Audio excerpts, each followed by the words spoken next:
So your senior season, right? I was doing some research into you, and I know a lot of guys are two-way players when they start they play in high school, but you batted 500 at the plate, and I think it's a 10 dinger. So can you talk to me about high school? Like, what was a moment in your high school career where you're like, I got a chance at going far with baseball? I don't really know if like the moment really clicked in high school baseball, to be honest with you, because some of the guys that are really good on my team, like I don't even know if every one of them is going to be able to get the chance to go, to even college at that point. So I don't think I really realized it in high school baseball. I think it was more like travel baseball, to be honest with you, which a lot of the guys on my high school team played on my travel team for a little while though. I know a lot of the high school players that route, you play college ball, but like, did you have an instinct when you're like, you know what, like, maybe I got a shot at doing something here? Like, I know you said high school ball was a little bit different, but was there like a key moment in your head where you're like, I could get drafted? I mean, it's always been the goal, I'd say. Hmm. But I think the moment that I truly realized it was the junior future games my freshman year.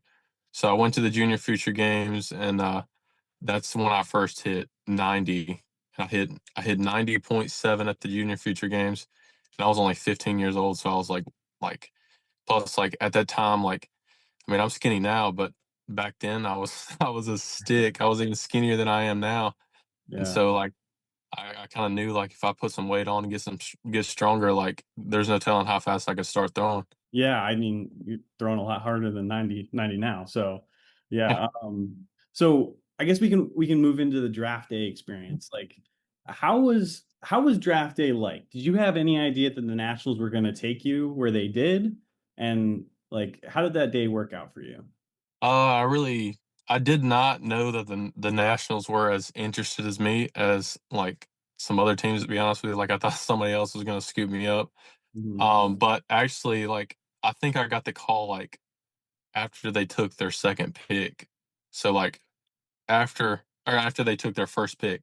So after they took their first pick, they took Eli, and then they like called me on the phone, told me the number, told me the round, and so the only thing about that though is like it was really like nerve wracking because you're sitting there, you're playing the waiting game until that pick.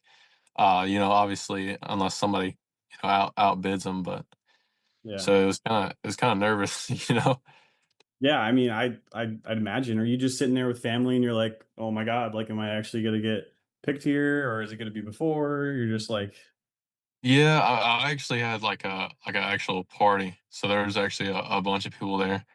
But then also like the pick was the 80th pick, and people were getting nervous because I was supposed to go quite a bit higher than that, but I wasn't willing to take less money to go higher. I didn't see that as something that would be worth it. well, so a lot of the high schoolers, I mean, committed. So you were committed as well. And I know the Nationals went over slot, but you fell a little bit farther. So I guess what is that commitment from the Nationals like monetarily, right? They're gonna pay to have you here. What does that mean to you when the Nationals put that commitment to you? Oh my goodness, it means a lot, and it shows that they're willing to bet on high school talent like myself, and not just me. They picked up Coy, Miguel, me, Eli. Like that's all four guys that were in the top 100 that are high school players. So like I think that they're finally like realizing, these high school guys are no joke, and so it means a lot that they're willing to have that faith in us. Yeah. I mean, I'm excited to watch, especially the high schoolers, but all you guys make your way up the ranks, and a few of you've already made it to low A already. But so you're at West Palm Beach, the complex right now, right?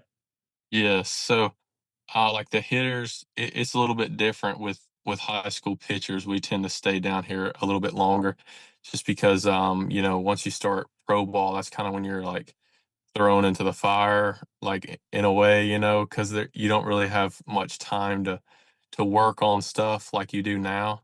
Like Mhm. right now, we're playing, two games every week, and we can kind of like work on our craft, add pitches if the coaches feel like we need to add pitches. But once you go to low A, it's 6 games a week, and you really can't do that. Yeah.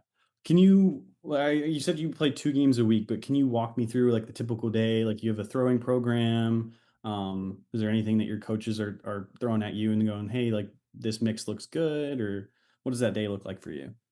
Well, like right now, I mean, we've been here for like, a month or so, but they're still kind of like testing the water, kind of just seeing how we move, seeing how we release the ball. And so they're not really doing much teaching at the moment because, that they're just kind of seeing what works and what doesn't work for us. Because I mean, something could work for somebody and that same thing doesn't work for the next person. So they're kind of just watching how we move, and so like a day, I mean, I get up, I go, I eat breakfast, and then usually we throw like right after that. There might be a meeting or something, for pitchers, but usually it's just you go throw, and then after that we work on like the fundamentals, PFPs, pickoffs, first and third, all that stuff, and you know we always have like a certain thing we work on. It might be PFPs one day, first and third the next day. But you know, anyways, after that we'll go and either when we're just throwing a just back and forth, we won't work out. But if it's like our pin day, we throw 2 pins a week, one on Tuesday and one on Friday. We work out right after we throw our pin. And then we kind of just like do our own thing after that. Because when it's our day to throw a pin, we get to get ready how we want to get ready, and kind of do our routine, and then we eat lunch and then go home right after that. Yeah. I think for like the average fan, it's it's a little bit different, right? They just see the end product. Oh, you pitched a game or whatever, but pitchers and fielders are completely different training. Like you have a pen day, you have your throw day. It's like everything's leading up to that one day. So the workload that pitchers go through is pretty interesting. I guess one last thing about West Palm, right? You're making the adjustment to pro ball, but you came up with this high school draft class. So are you connecting with like Miguel or some of the Yeah, I think that we've definitely connected a little bit because we're both high school pitchers. He's actually the one that I warm up with when Mhm. I'm throwing, and I've introduced him to a little thing called fishing, and he's like got the fishing fever now. Like he wants to go more than me. Florida's got some amazing fishing spots and you can go right off the coast. So uh, Hmm. so you guys like outside of baseball, you just fishing, you playing golf, are you doing something just to like keep busy? Yeah, they actually have a drive shack right next to the hotel that we stay in, so we Oh, might go over there. They have a mini golf course that's also right next to the hotel that you can just walk over to. And I've been to both of those places a couple of times now, just trying to find something to do in the free time. I'll ask you about your fastball, right? So you said you're touching like 90.7. Your fastball is elevated way faster than that now. So when you're going into an at bat and you're thinking about pitch mix, are you fastball heavy? Are you working on your slider?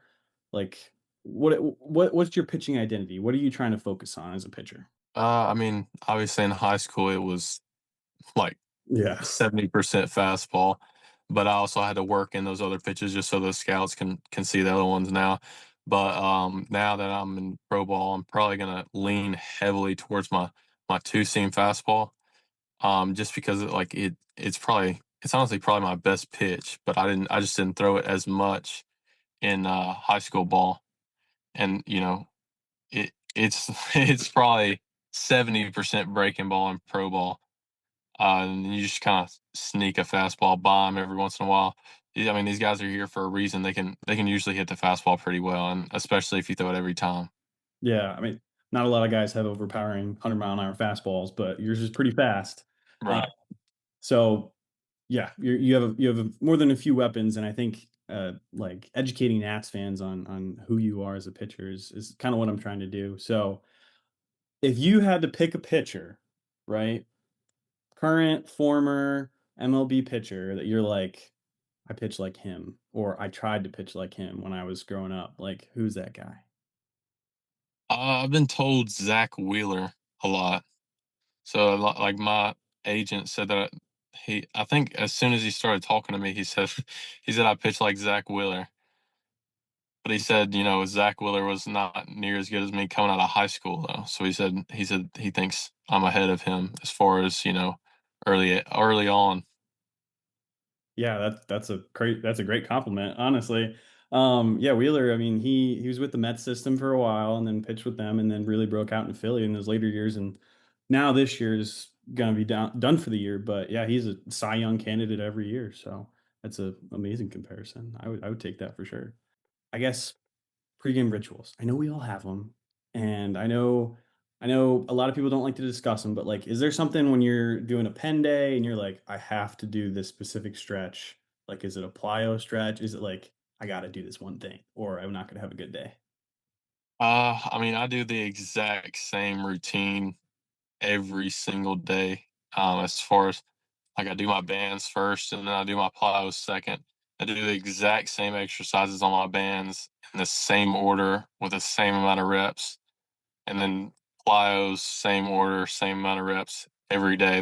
That's not even just when I'm pitching. That's when I'm just Yeah, throwing.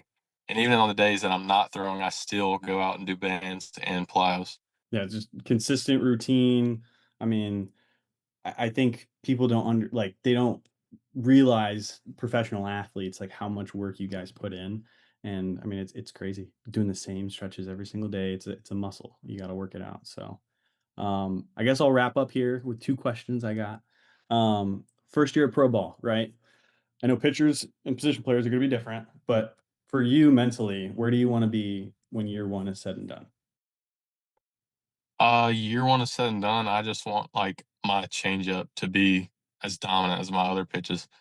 And like in high school, I threw 4 pitches for strikes, and I just feel like I need that fifth pitch, the changeup, just because I don't think any other pitches really mirror the fastball.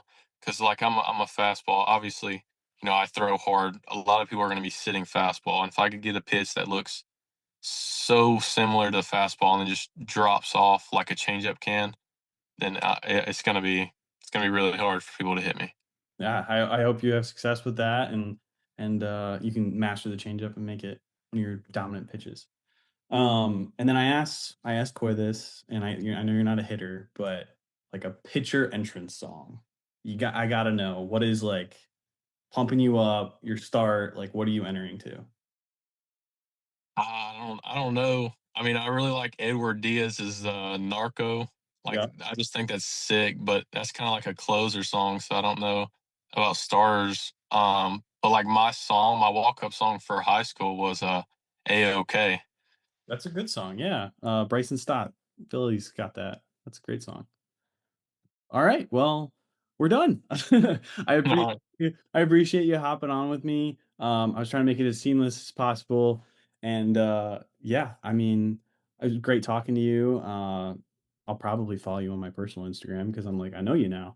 But yeah, I go down to West Palm all the time and I hope to catch some rookie ball games and maybe see you get a start. But I'm really excited to watch you and watch you grow as a baseball player and then hopefully I'll get to catch you along the rungs to MLB. Appreciate you. All right. Well, you have a good one, and thank you so much. Yeah, thank you.